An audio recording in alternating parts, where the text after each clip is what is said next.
खबरों में आगे बढ़ते हैं। उत्तराखंड के चमोली एवलॉन्च हादसे में रेस्क्यू ऑपरेशन जारी है। हादसे में 4 मजदूर की मौत हो गई है। एवलॉन्च में फंसे हुए 55 मजदूरों में से 50 का रेस्क्यू किया गया। 6 हेलीकॉप्टर से चलाई जा रही राहत बचाव मुहिम। आपको बता दें कि खुद सीएम पुष्कर सिंह धामी इस पूरे मामले को लेकर नजर बनाए हुए हैं।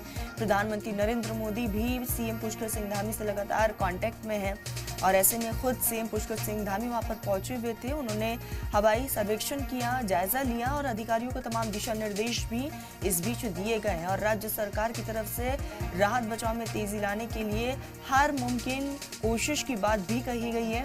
साथ ही साथ राज्य सरकार की तरफ से कई स्पेशल हेलीकॉप्टर्स को भी लगाया गया है।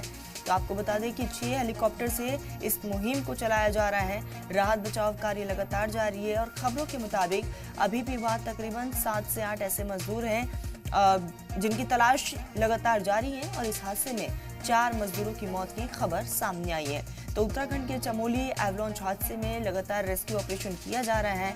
आपको बताते चले आईटीबीपी की मदद ली जा रही है। एनडीआरएफ, एसडीआरएफ की टीमें भी मौके पर मौजूद है। स्थानीय प्रशासन और पुलिस की टीम भी लगातार इस रेस्क्यू ऑपरेशन में काम कर रही है। तो हादसे में 4 मजदूरों की मौत की खबर। एवलॉन्च में फंसे हुए 55 मजदूरों में से 50 का रेस्क्यू किया गया है।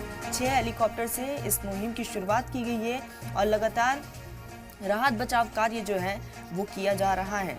तो उत्तराखंड के चमोली में एवलॉन्च हादसे में रेस्क्यू ऑपरेशन लगातार जारी है।